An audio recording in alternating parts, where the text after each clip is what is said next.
Chuggalos, welcome back to day 15 of the 2024 Brew Crew Podcast Advent Calendar. I am once again joined by the esteemed Chuggalo Mikey. Chuggalo Mikey, say hello to the people. Hello, people. We're living the elk life today, and we're on day number 15 of the Advent Calendar Spectacular. We're a little bit of a siesta as you've been following us along. So yesterday we did the 14.7 Bourbon Barrel County Stout from 2019. So 5 years on that one. Came in a shorty from our friends at the Barrel House. Today we have a Kolsch, the machine from Anchorage. We're going to get into that. That's an awesome can art. And then tomorrow we have the Barley Swine. So we went very big beer to a 5% Kolsch. And we'll get into a Kolsch. It's an atypical style. So we're going to learn a little bit about a Kolsch today. And then tomorrow we have Barley Swine. So we're going to go with the crack. Boy, we're on top of it today. Okay, cool. Is it primed? Cool. It is now. All right. 3, 2, 1. Oh, that's perfect. Cool. All right. A little foam there. Do you like the can art because it's got this horse on it? Reminds you of White Pony? It just reminds me a lot of White Pony. Actually, very apt. I wouldn't have put it that way. White Pony, of course, arguably the Deftones' best album. And the interesting thing is Mikey pours, the ingredients in this is just water, hops, malt, and yeast. Just I did see that. German purity laws. Very, very simple. We don't have any raspberries or no razzle dazzle on this one. So while we ruminate on this one, I'm gonna go and we're gonna go to our friends at Wikipedia. All right. And learn about Kolsch's.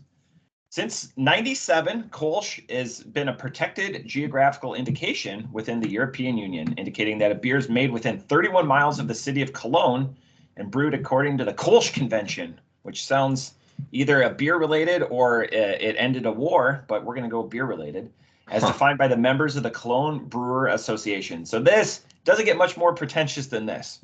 Kolsch is one of the most strictly defined beer styles in Germany, according to the convention. It's pale, highly attenuated, hoppy, bright, filtered but not cloudy, top fermenting beer, brewed according to the Rhein-Get-Spot.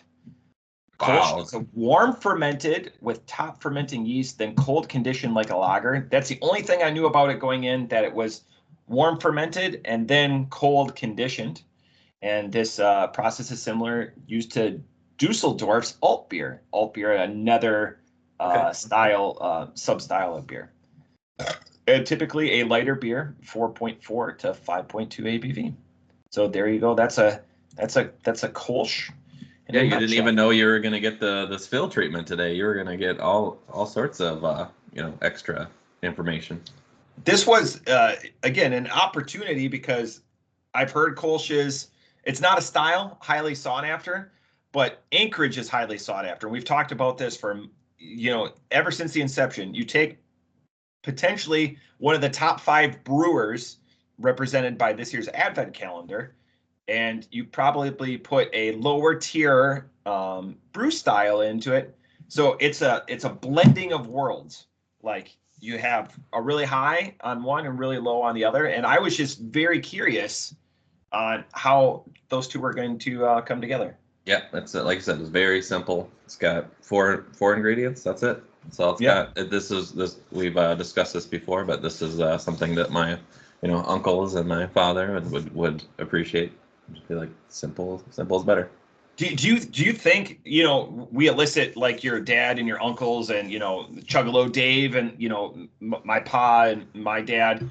Do you think that this is simple enough, or not simple enough, but safe enough that they would enjoy it? Oh yeah, 100%. This is what they covet. I don't know how you get much more simple than that. This is what they enjoy. Now, I'm curious though. This is probably the first Kolsch. This is not something that we've brought up to the cabin, or I know we've had them before, but I don't know if we've ever sat down and like both you and I ordered one at the same time or are drinking the same thing at the same time. Because, maybe we've had it like with Sethicus or something like that, but I don't know if both you and I have had a Kolsch at the same time. Probably unlikely unless we're sharing it in a glass and we only have one. Yeah. It's not something that not a go-to, you know. Yeah. That head was, and you poured it. I would think conservatively, but I can't wait Yeah, for it is not going down, but I'm sure Phil have something to say about that. Something about creamy large heads. I don't know. Who knows? I can't wait for head talk with Phil. Those are some of my favorite episodes. Yeah, we got into it a little bit yesterday, but Bourbon Barrel BCBS is not known for its head, so Yep. our Very our tight. head talk was quite limited yesterday. All right. Well, we'll have something to talk about today for sure. Yeah. What you should do is bring up the Untapped. You ready for the Untapped? All right. Let me see if we can figure it out. You dance for a little bit. Start. All right. So we got the machine here by Anchorage, 5% ABV, and this one it's got a good rating here at 3.88. Only 236 ratings. So how do you feel about being one of the first 300 people to rate this one? That's pretty cool. So not very widely sought after. The one yesterday we did at Bourbon County had 80,000 check-ins for comparison. 80,000 versus 300. So quite a juxtaposition for sure. just a tiny bit.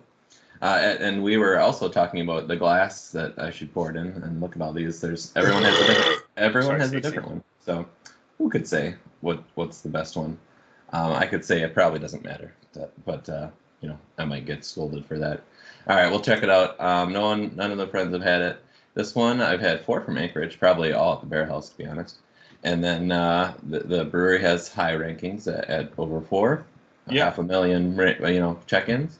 And then we have I like to look at what their top beers are. So Anchorage, as you can see here, top 5 are all barley wines. So they're not known for their Kolsches. The Deal with the Devil was one of the 3 beers that Seth wanted me to bring from my cellar when I sent. Oh, you have one of these? Because yes, look at these. They're all Deal with the Devils. 1, 2, 3, 4, 5. Their top 5 ones are all the same, different batches though. Now I have to check which one I have. Did you have one from last year? Because it was very highly rated. I guess the top one is from this year, but there's only 19 ratings. But the other ones have significant more, a couple hundred. That's the other one. I might have to do. Maybe I'll bring it up. But the reason it's funny is because it's a wax can, but they wax the bottom of it. All right. I have the 2024 Deal with the Devil. And that's a double oaked barley wine. Did you? Do you know why they do that to the bottom of the can? I have no clue, but it's like, okay, so you wax seal, and there's a lot of people out in our community, the craft beer community, that they'll wax seal their own bottles before they put them in their cellar. Like they have a vat, so nothing. I mean, I guess if you're keeping it for 10 plus years, you want to make sure when you open it, it didn't get spoiled at some point. Yeah. But I don't know if I'll ever get to that point. I'm just starting to work on trying to actually go through my cellar. I have one that I kept for a year. It's impressive. Because did you drink all of your 7-year series? Oh yeah, that's gone. Yeah. From like Brewing Project. Yeah, Brewing Project. I didn't hear the 8-year one, so I never got that one.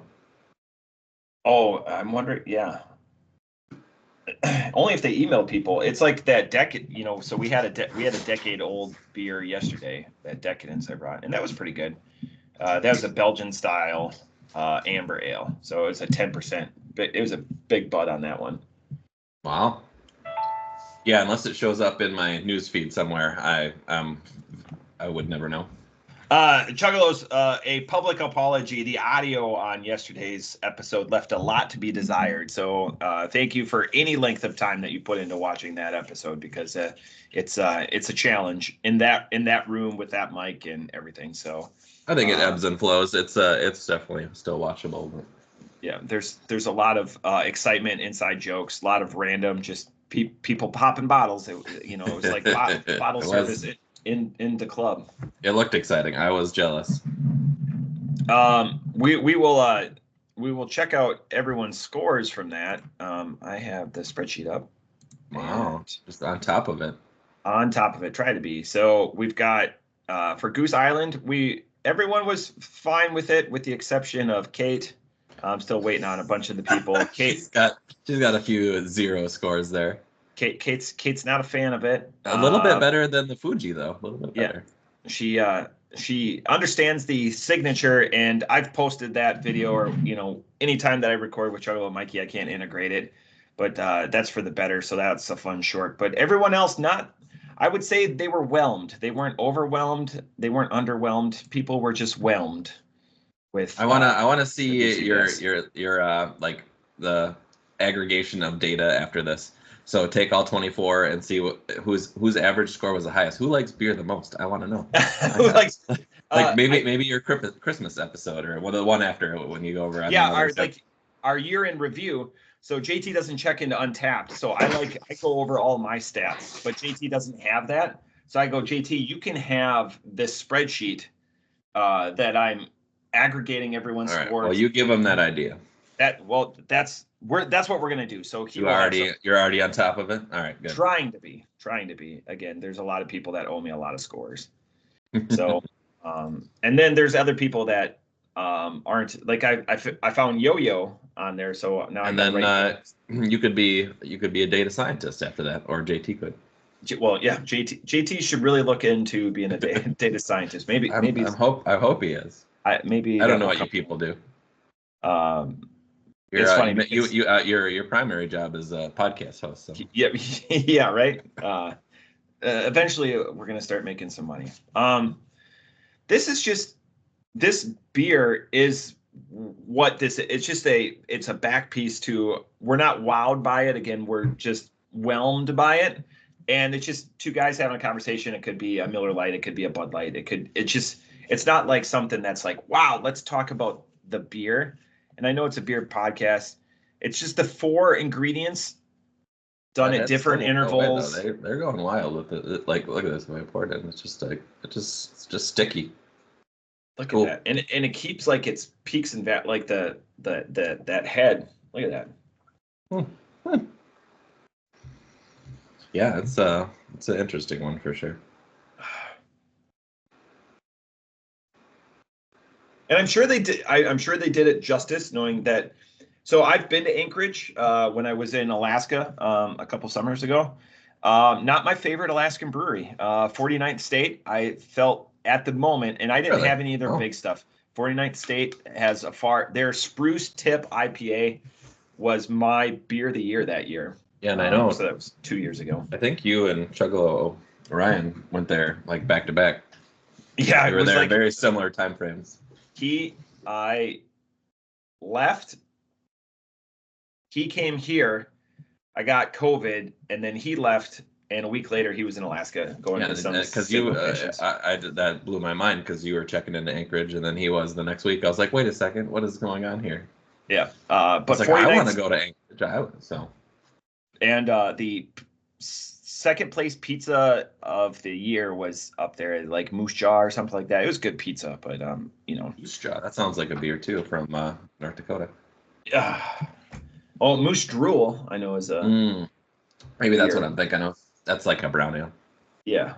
I've had that. I think it was in Montana, to be honest. This is crisp, but not as crisp as like a Pilsner or Kel, but it's also not as skunky. It's as middle of the road as you can get, I think. Yeah. Again, clean, leaves the palate. That you've drank a beer, but again, without having. Yeah, it's not clear. It's translucent, maybe. Yeah. All right. Start us off from the rope of some sort. Yeah. Off the top rope. There's been lots of talks about people's gradients and stuff like that, and I like how everyone's like 3.5. I'm having it again. The funny one to me, and where I get with people's scores is, if somebody gave this to me, would you drink it? I've given people a lot of beers, and no one goes, you know what? No, thanks. Most people are going to drink it, like if you give it to them. Off the top rope, it seems fine. I enjoy everything from Anchorage, and this is no different.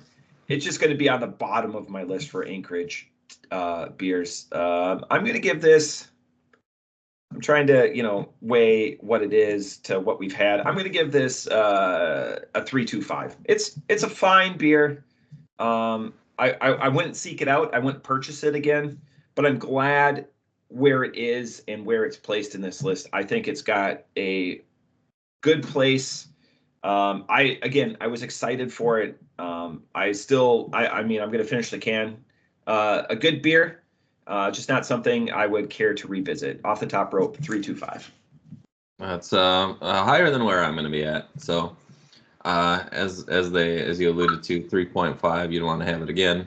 So 3.25 is a little close to that because I'm not going to seek this out or try and find it. I'm gonna give it a here we go. I'm gonna give it a 2.0, but I'm gonna add 0.25 for the school art. So 2.25. 2.25. Yeah.